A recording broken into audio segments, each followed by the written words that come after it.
ऐसे लग रहा है कि ये शुरू से ही कांग्रेस की विचारधारा हिंदू विरोधी विचारधारा रही है। अब इनकी जो नजर है हिमाचल प्रदेश में मंदिरों पर है।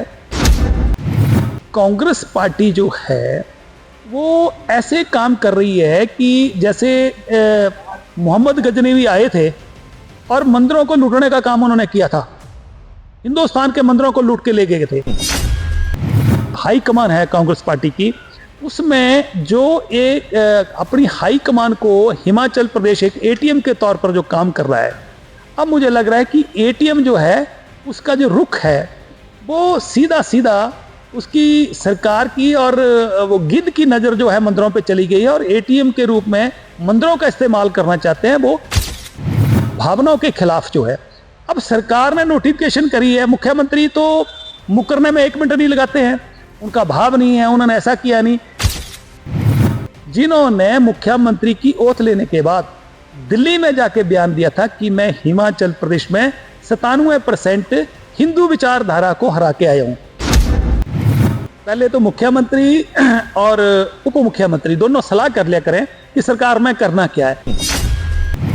कांग्रेस पार्टी में हिमाचल प्रदेश में इसमें सरकार कई धड़ों में बटी है। वहां मंत्रियों का तालमेल नहीं है। मंत्री जो है वो अपने आप को असुरक्षित महसूस कर रहे हैं। नमस्कार, द समर न्यूज देख रहे हैं आप।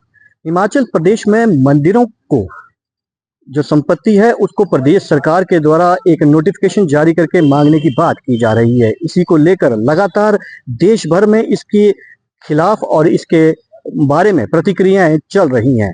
ये सारे मुद्दे पर विपक्ष का क्या रवैया है, इसी मामले में हमारे साथ बातचीत करने के लिए मौजूद हैं पूर्व विधायक और भाजपा के नेता राजेंद्र राणा। राजेंद्र राणा जी, सबसे पहले द समर न्यूज में आपका स्वागत है।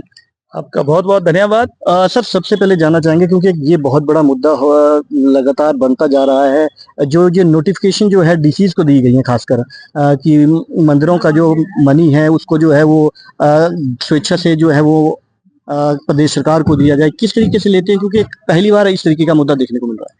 देखिए, जहां तक कांग्रेस पार्टी का कांग्रेस सरकार का प्रश्न है, कांग्रेस के जो कर्णधार हैं तथा कथित जो भी हाईकमान है, उनको राम मंदिर में जाने से परहेज है, उनको कुंभ में जाने से परहेज है। और कांग्रेस की जो विचारधारा है, ऐसे लग रहा है कि ये शुरू से ही कांग्रेस की विचारधारा हिंदू विरोधी विचारधारा रही है। अब इनकी जो नजर है हिमाचल प्रदेश में मंदिरों पर है। जैसे कि आपने बताया कि सब पूरा देश देख रहा है कि सरकार ने नोटिफिकेशन जारी करी, डिप्टी कमिश्नर्स को आदेश किए गए कि मंदिरों से जो है वो धन इन सरकार को चलाने के लिए, इन योजनाओं के लिए दिया जाए। मेरा कहने का मतलब ये है कि कांग्रेस पार्टी जो है वो ऐसे काम कर रही है कि जैसे मोहम्मद गजनवी आए थे और मंदिरों को लूटने का काम उन्होंने किया था। हिंदुस्तान के मंदिरों को लूट के ले गए थे।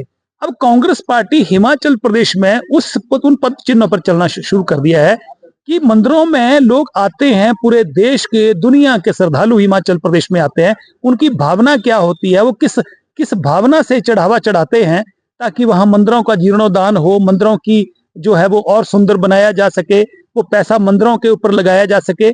ये सरकार को चलाने के लिए जो है मंदिरों से पैसा वसूलने की, वहां से पैसा निकालने की कोशिश हो रही है। ऐसा लग रहा है, लोगों में चर्चा है कि केंद्र सरकार इनकी जो हाई कमान है कांग्रेस पार्टी की, उसमें जो एक अपनी हाई कमान को हिमाचल प्रदेश एक एटीएम के तौर पर जो काम कर रहा है। अब मुझे लग रहा है कि एटीएम जो है उसका जो रुख है वो सीधा सीधा उसकी सरकार की और वो गिद्ध की नजर जो है मंदिरों पे चली गई है और एटीएम के रूप में मंदिरों का इस्तेमाल करना चाहते हैं। वो हिंदू विरोधी हैं और हिंदुओं की भावनाओं के खिलाफ जो है। अब सरकार ने नोटिफिकेशन करी है, मुख्यमंत्री तो मुकरने में 1 मिनट नहीं लगाते हैं, उनका भाव नहीं है, उन्होंने ऐसा किया नहीं। हिंदुस्तान के सबसे झूठे मुख्यमंत्री हैं और ये वही मुख्यमंत्री हैं जिन्होंने मुख्यमंत्री की ओथ लेने के बाद दिल्ली में जाके बयान दिया था कि मैं हिमाचल प्रदेश में 97% हिंदू विचारधारा को हरा के आया हूं। तो इसका मतलब है कि जो मुख्यमंत्री जिस पार्टी का विचारधारा ऐसी हो कि हिंदुओं को हराने की बात करे, आज मंदिरों से पैसे निकालने की बात करे, तो मुझे लग रहा है कि ये हिंदू विरोधी हैं और हम सब लोग इस मामले को लेकर चुप बैठने वाले नहीं है। हाँ सर, पिछले कल उप मुख्यमंत्री का बयान आता है कि हमारी जो मदद है वो उल्टा मंदिरों को है, हिमाचल के मंदिर इतने ज़्यादा शक्तिशाली नहीं है कि वो पैसा दें, डोनेट करें। कहीं ना कहीं जो इस सारे मुद्दे पर जो है वो उन्होंने इस मामले को स्पष्टीकरण करने की बात की है। देखिए, ये विरोधाभास है मुख्यमंत्री और उप मुख्यमंत्री में। पहले तो मुख्यमंत्री और उप मुख्यमंत्री दोनों सलाह कर लिया करें कि सरकार में करना क्या है। ये कांग्रेस पार्टी में हिमाचल प्रदेश में, इसमें सरकार कई धड़ों में बटी है। वहां मंत्रियों का तालमेल नहीं है। मंत्री जो है वो अपने आप को असुरक्षित महसूस कर रहे हैं। ऊपर से संगठन जो है पिछले 100 दिन से ज्यादा हो गया, 4 महीने होने वाले हैं, संगठन के बिना पार्टी चल रही है। इसलिए पूरे देश में धीरे धीरे हिंदुस्तान में कांग्रेस मुक्त जो है वो देश होने जा रहा है। अब ये 3 राज्यों में सरकार बची है, आने वाले समय में देखना सुपड़ा पूरी तरह साफ हो जाएगा।